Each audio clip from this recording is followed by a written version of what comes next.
the handcuffs clicked shut with a sharp, metallic snap. The officers looked proud of themselves, confident, certain, triumphant. But the woman they had just arrested, she didn't fight. She didn't argue. She didn't even look surprised. She simply stared ahead with calm, measured eyes. Eyes that had seen the kind of darkness only a few humans on Earth ever survive. And when the SEAL commander arrived and approached her, the proud officers expected him to help them finish the arrest. Instead, he stopped cold. His lips trembled. His voice dropped to a whisper. "Take off those cuffs. Do it now." The officers froze. "Why, sir?" one asked. The commander stepped closer, his face draining of color. "Because you're facing the ghost." Cut to black. United War intro plays. Narration begins. Part 1. The woman they didn't understand. Her name was Mira Dalton, and on that cold morning, she looked like nothing more than a wanderer.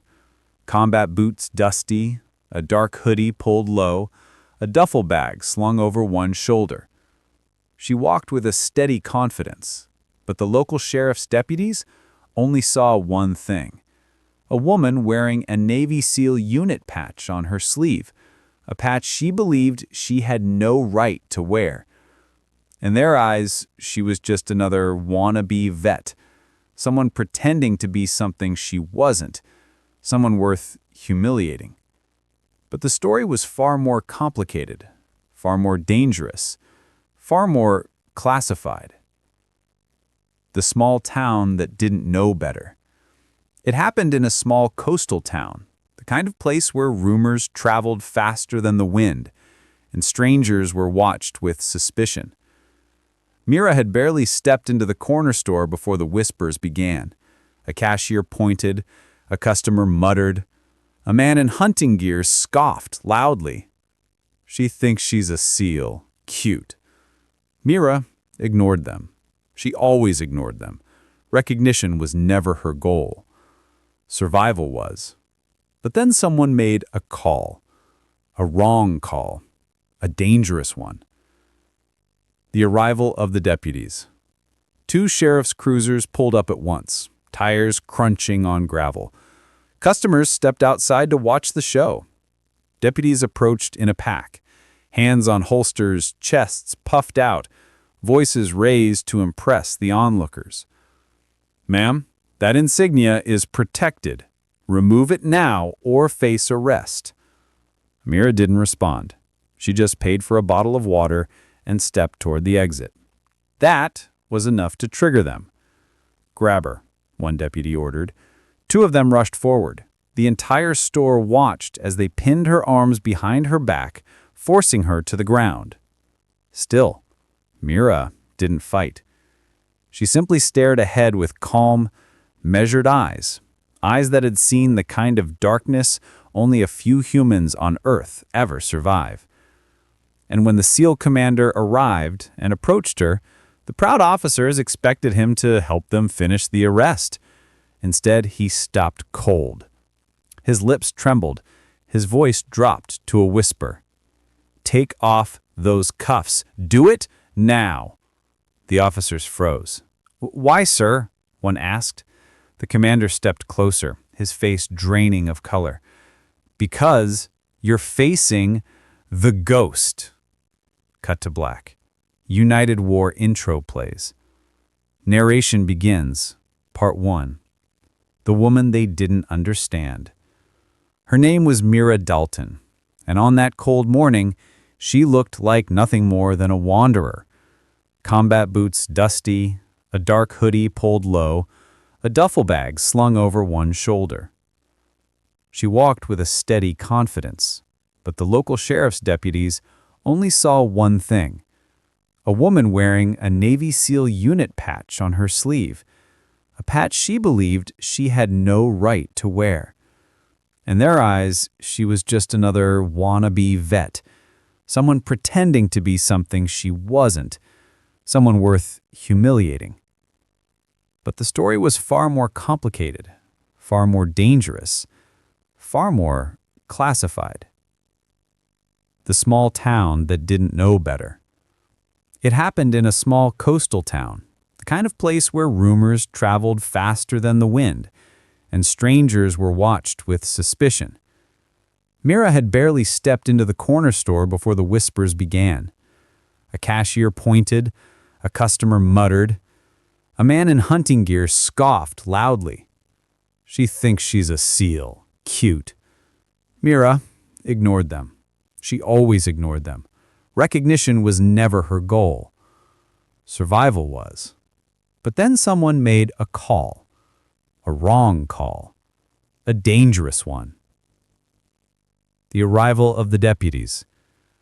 2 sheriff's cruisers pulled up at once, tires crunching on gravel. Customers stepped outside to watch the show.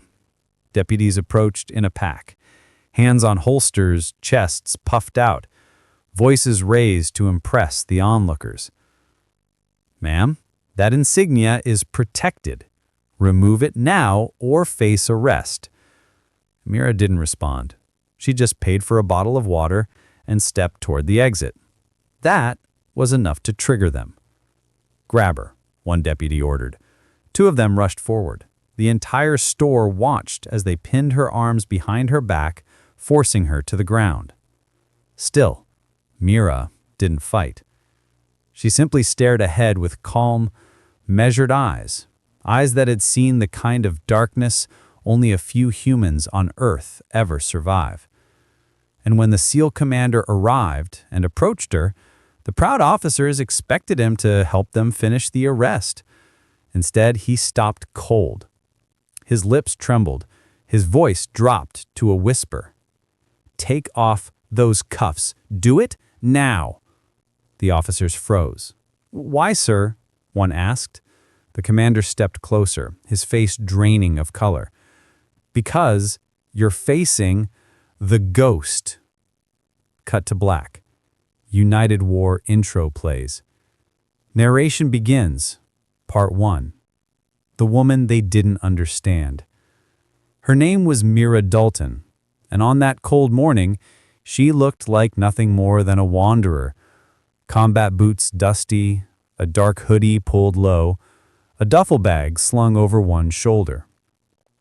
She walked with a steady confidence, but the local sheriff's deputies only saw one thing: a woman wearing a Navy SEAL unit patch on her sleeve, a patch she believed she had no right to wear.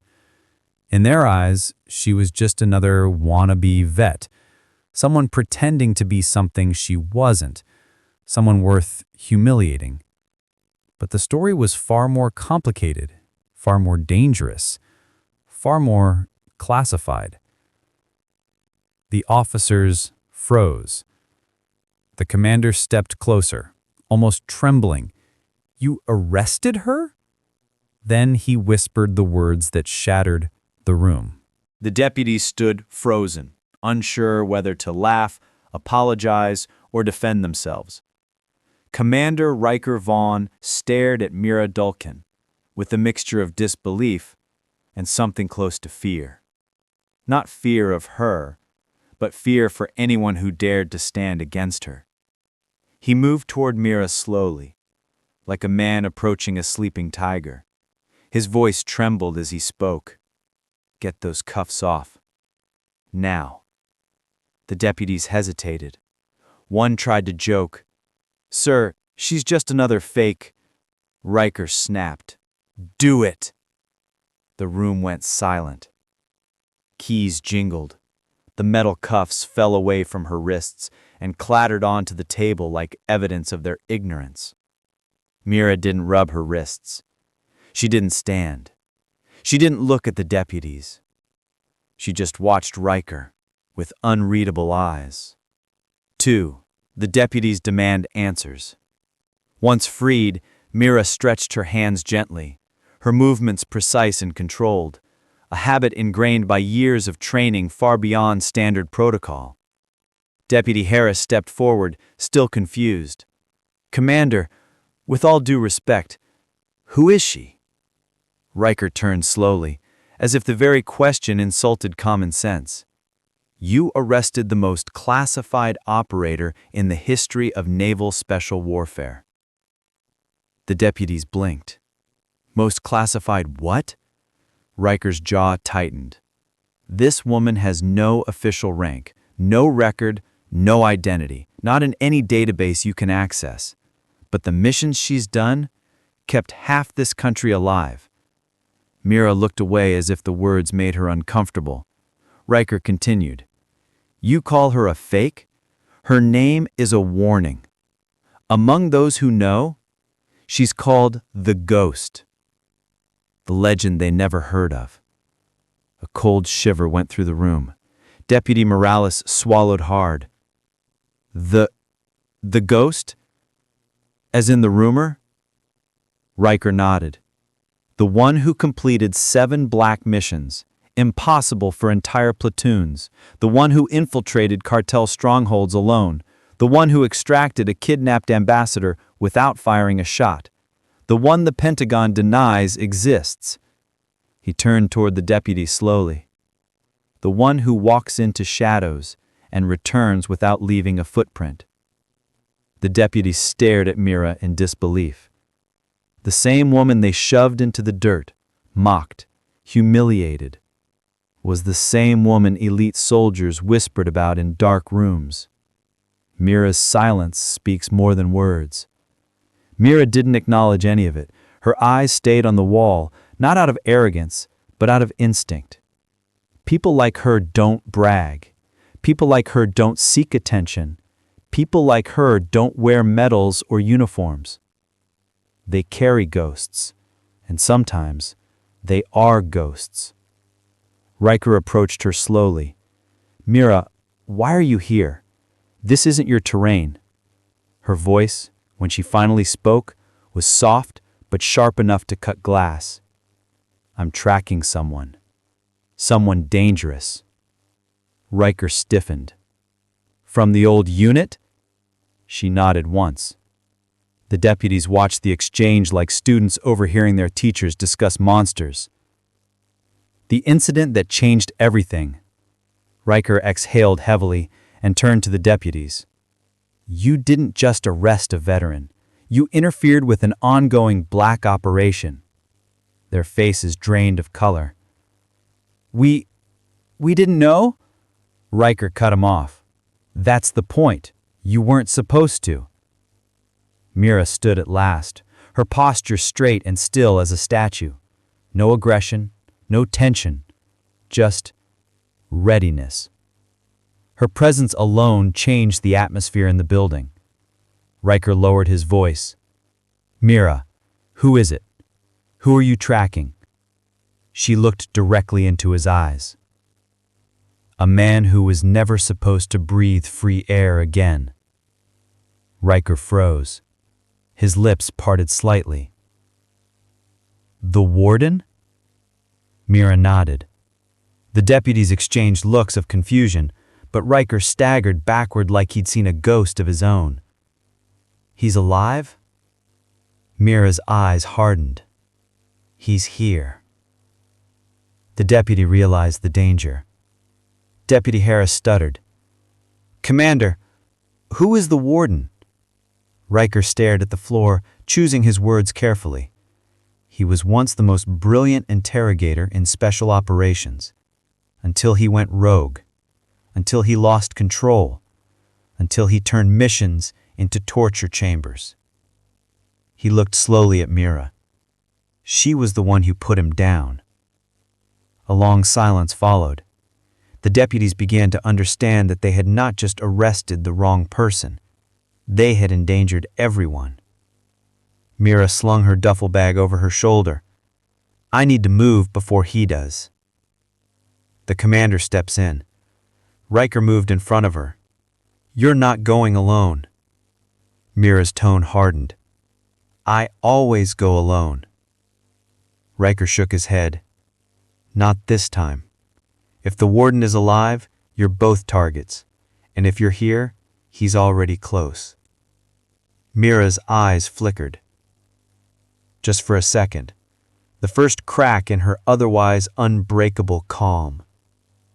"Then we have no much time." Riker turned to the deputies, his voice sharp. "Clear her record. Erase everything from today. If anyone asks, nothing happened." They nodded frantically. Mira stepped toward the exit, each stride measured and quiet. Riker followed beside her, his energy tense with urgency. As they walked out of the station, Riker whispered, "Mira, if he's here, why come alone?" She paused at the doorway, the wind pushing strands of hair across her face. Her answer was cold, precise, final. The interrogation room fell into a heavy, electric silence. The kind that feels like it can crush a person's lungs. The fluorescent lights hummed overhead, casting a pale glow across the metal table where Maya now sat. Shackled, bruised, and yet strangely calm. Across from her, Captain Rourke and Agent Keller whispered sharply to each other, still reeling from Commander Hayes' unexpected arrival in the lobby. Keller slammed a file onto the table. "Enough games. You might have fooled a few rookies with your little story, but you're not fooling us. No record, no identity, no service number. You're not a SEAL. You're a ghost." Maya didn't flinch. She simply lifted her eyes, steady, unwavering, almost cold. "That's the problem. You think ghosts don't exist." Rourke leaned forward, jabbing a finger toward her. "You attacked officers, you resisted arrest, and you're wearing gear that you cannot possibly have earned. The only person who can clear this is Commander Hayes. And trust me, when he gets here, your story falls apart." Maya looked down at her shackled hands. Her voice barely rose above a whisper. "He already knows." The two men exchanged confused glances. Her tone wasn't defensive. It wasn't arrogant. It carried something else, something unsettling. Certainty. Before either officer could question her again, the door suddenly swung open. A tall woman with clipped gray hair and a stern walk entered the room. Lieutenant Colonel Avery, Internal Affairs, the kind of officer whose presence shifted the temperature of a room. She placed a tablet on the table. "Captain, Agent, step outside, now." Their faces paled, but Avery did not look at them. Her eyes were pinned on Maya. For a moment, no one moved. "Out," she repeated. Reluctantly, they obeyed. The door closed behind them with a hollow thud. Avery sat down across from Maya, exhaling slowly as if bracing herself. "You should not be here," Avery said under her breath. Maya's expression didn't change. "I wasn't given much choice." Avery slid the tablet across the table. On the screen was a document stamped with heavy red markings, line after line blacked out, entire paragraphs erased. But 3 words remained visible. Operation Nightfall, classified. Avery tapped the screen. "Everyone involved in this mission is off the books, erased, dead on paper. You disappeared for a reason." Maya's jaw clenched, not from fear, but from the weight of something she'd long been running from. Avery's voice softened. "So, why come back? Why let yourself be found?" Maya closed her eyes, and for the first time since her arrest, a flicker of emotion crossed her face. Pain. "They're coming," she whispered. "Who?" Maya opened her eyes again, and this time the steel in them was unmistakable. The same people Nightfall was created to stop. Before Avery could respond, the door burst open again. Commander Hayes stepped inside. But this time, he did not look furious or confused. He looked rattled. His voice was low and heavy. "Unchain her. Now." Avery stiffened. "Are you sure?" Hayes' gaze never left Maya. Yes, because if she says they're coming, we're already too late. Rourke and Keller hurried back in, still unaware of what was happening. Hayes didn't waste a second. His commanding voice cut through the room. Remove those cuffs immediately. Keller protested. Sir, she's dangerous. Hayes leaned in close enough that Keller's face drained of color. You have no idea how dangerous. If she wanted you dead, Agent, you wouldn't have made it to the station. The room went silent. Maya slowly stood as the cuffs fell away. Even unrestrained, she didn't move aggressively. She simply stretched her swollen wrists as though waking from a long sleep. Hayes stepped forward, his voice barely audible but full of something like reverence and fear. Welcome back, Ghost. Every officer in the room stiffened. The word ghost wasn't a code name. It was a legend. A whisper inside the teams, a story told by veterans to rookies, about the operator who completed missions alone when entire squads failed, because her existence was never meant to be recorded. Maya didn't smile, but she nodded once, an acknowledgement of a past she never wanted to return to. Rourke's voice cracked. Sir, what do we do with her? Hayes turned to him slowly. We don't detain her. He paused. We follow her. And for the first time, Rourke and Keller saw it. Maya wasn't the suspect. She was the warning. And whatever she was warning them about was already on its way. The precinct descended into chaos the moment Commander Hayes' words settled in the air. Officers froze mid-step. Radios crackled as dispatch attempted to understand why a handcuffed woman was suddenly being treated with the kind of respect reserved only for top clearance personnel. Maya, now free of the restraints, rolled her sore wrists, feeling blood return to her fingers. The room around her felt smaller than ever, as if the walls themselves sensed what was coming. Rourke swallowed hard. So, Ghost. If someone like you is scared, who exactly is coming? Maya didn't turn to look at him. Her eyes were fixed on the window, on the city outside. They're not scared of me, she murmured. They're hunting me. Hayes stepped beside her. And if they find you here, they'll kill everyone in this building. Those words sent a ripple of fear across the room. Avery, normally unshakable, stiffened. Explain. Now. Maya finally faced them. Nightfall wasn't just an operation, it was a purge mission. A rogue intelligence group, Omega Directive, went off books and began eliminating its own operatives, the ones who knew too much. Avery whispered, You survived. Barely. Maya's voice held no pride, only memory, pain. They think I still have the drive containing their real agenda. Keller frowned. Do you? Maya didn't answer. But Hayes did. She does. And if they breach this precinct, every officer here becomes collateral.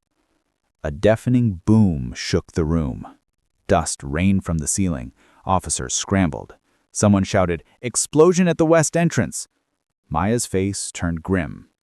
They're early. Rourke gripped his weapon with shaking hands. Who are these people?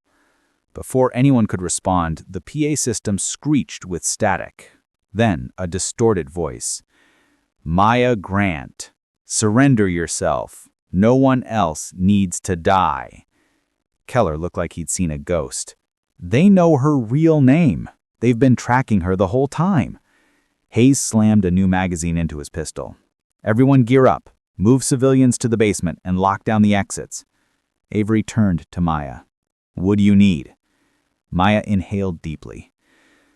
I need my old kit. Hayes nodded. It's waiting in the evidence locker. I knew you'd come back. For a moment, Maya hesitated, not out of fear, but out of the weight of walking back into a life she believed she had buried. Then she spoke softly. Open it. The evidence locker, minutes later. The metal container Hayes handed her looked ordinary, but the way he held it, carefully, respectfully, revealed its importance. Inside lay weapons and gear unlike anything standard issue. A matte black, suppressed SMG, a combat knife with a worn steel edge, gloves with reinforced knuckle plating, a patch, faded but unmistakable, Nightfall 13. Maya picked up the knife, running her thumb along the spine. I thought this would never see daylight again. Hayes met her eyes. You earned it, and right now we need the ghost more than ever. Alarms wailed overhead, gunfire rattled in the distance. Omega Directive was inside. The hallway. Officers exchanged fire with masked intruders dressed in tactical gear. Their movements were cold, coordinated, too precise for criminals. One officer fell. Another was dragged behind cover. Hayes and Avery led their teams, but the enemy kept pushing forward. Then, a shadow moved through the smoke, swift, silent, deadly. Maya. She slid behind Omega agents, striking with precision that made even seasoned officers stop mid-fight. She disarmed one, swept another's legs, and used the third as a shield before firing clean shots that incapacitated the rest. Rourke watched in stunned disbelief. She fights like a ghost, Keller whispered. Now you know why she terrifies the people who trained her. Omega's leader stepped into the hallway. Tall, armored, mask hiding every feature. Maya Grant, you belong to us. She stepped forward, knife in one hand, weapon in the other. No, I stopped belonging to you the moment you killed my team. The leader tilted his head. Then you die with the rest. He charged. What followed didn't look like a fight. It looked like two parts of the same machine trying to destroy each other. Strikes, counters, blocks. Fluid, vicious, relentless. At the final moment, Maya twisted, used the wall as leverage, and slammed the leader to the ground. With the tip of her blade at his throat, she hissed, "Nightfall ends today." The leader reached for his sidearm, but Hayes fired first. The man collapsed, motionless. Silence filled the hallway. As medics rushed in and officers secured the perimeter, Maya stood quietly, her breathing steady despite everything. Avery approached her gently. You saved lives today. Maya shook her head. No, I repaid a debt. Rourke stepped forward, still shaken. So, what happens now? Do you disappear again? Maya looked at Hayes. He nodded slowly. If she wants to. She paused, then finally answered. No, I'm done running. Avery's brows raised. You're staying? Maya stared down the hallway where the battle had taken place. For the first time, someone actually believed in me, fought beside me. I'm not walking away from that. Hayes smiled faintly, the kind of smile reserved for someone you trust with your life. Welcome back, he said quietly. Ghost. And for the first time in years, Maya let herself feel something like peace. Fade out.